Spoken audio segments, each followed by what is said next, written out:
Hi guys! Magandang gabi! Welcome back dito sa Gandara SRU channel for Showbiz Update. Andito na naman nga po akong muli nagbabalik ang nagmamaganda ninyong kachismosang Kim Pao upang maghatid sa inyo ng latest update and fresh happenings patungkol po kay Kim Chiu and Paolo Avellino. And para nga sa gabing itong tatalakayin natin at pag-uusapan ay may kinalaman nga po dito sa ganap ni Kimi sa Cebu and syempre ito pong binuking ni Derek Loren kay Paula Avellino. Hoy, ano kaya ito guys? Nawindang din po ako dito sa nabalit na na sagap na chismis sa social media.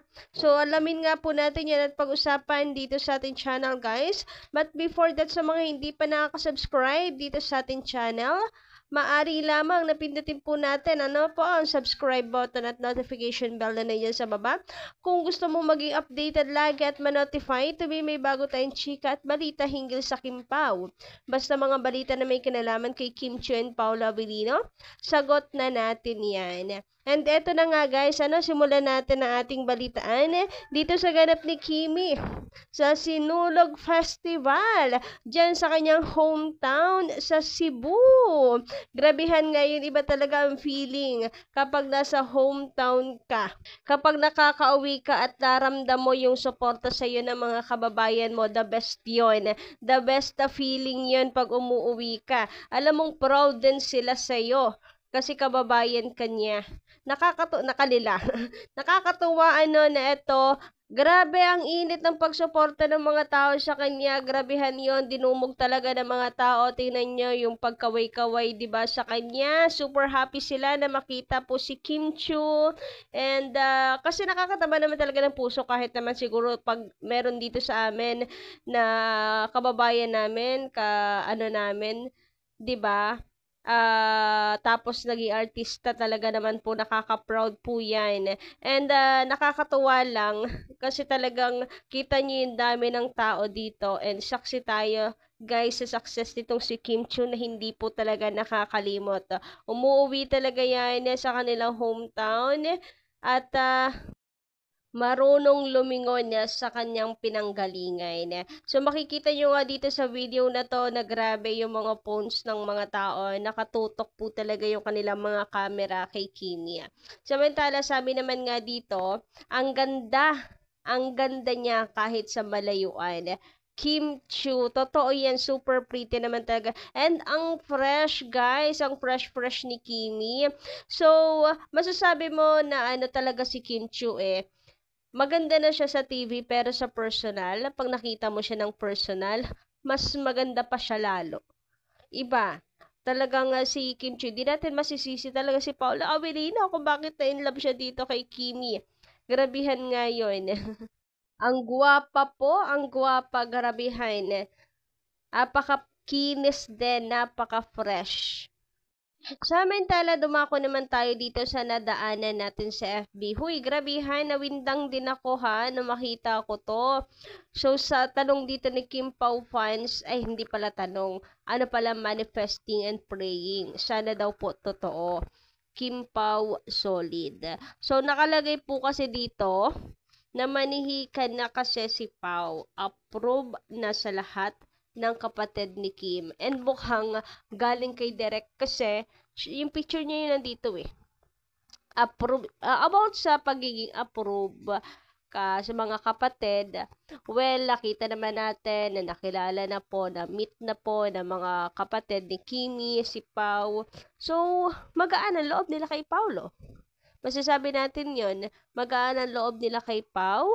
And kita nyo rin naman si JP, panay din po talaga sa atilakam ng pagpopromote din ng My Love Will Make You Disappear.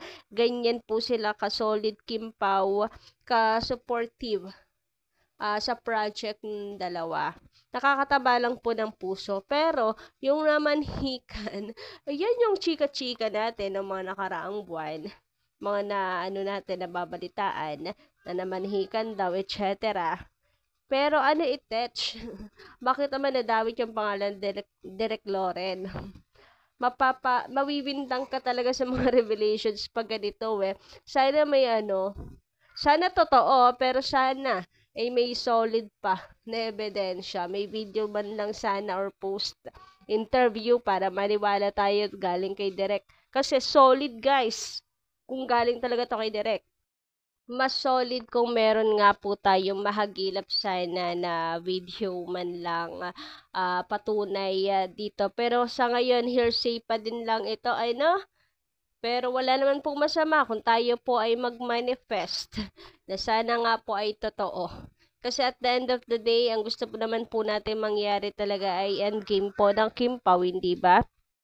Samantala, dumako naman po tayo dito sa comments na ating mga commentors dyan sa baba. Maraming salamat sa inyo pong pakikitambay parate at pagsubaybay sa ating channel. Sabi dito ni Adelaida Magin, daming pakilig moves ni Pao. My fave accessory, you beside me, palangga taka, Pao, maganda si Kim. Sagot ni Pao, oo. Grabe, sabi niya yon, sabi niya yung yakap, may feelings. Promotion, housewife, yung mga titig kay Kim, ay hindi sa isa na lahat. So doon tayo sa sinabi ni Paolo na maganda si Kim Chiu. Totoo naman kasi talaga, napakaganda ni Kimi. Palangga takayan yung mga bagay talaga na apakatapang ng Kim Pao natin. Huy, grabihan nga yun. You beside me na lagi nating nakikita naman at pinapatunayan ng dalawa. Lalong-lalo na po ni Paolo Avellino about sa housewife. Ayan, grabe, napakagandang promotion po. Sana in real life. Housewife. Huwag ka na magtanong kung promotion yun, Paolo Avellino. Oo, agad ang sagot. And please lang, wag nang patagalin pa. Yan ang request ng mga fans. So, madami pa talaga mga pakilig itong si Paolo Avellino. Recently lang, yung My Love Will Be Everlasting. And we know, talagang totoo yan pag kay Paolo Avellino nang galing. Napaka-consistent yan ng mga sagot niya when it comes to love, when it comes to marriage. So, si Pao, hindi kasi siya sugar coating. Hindi siya yung taong, prangka yan na hindi, nagpapakatotoo lang ba? Hindi plastic. So, basta si Paolo, pag siya nagsalita, man of a few words, pero alam mong may laman.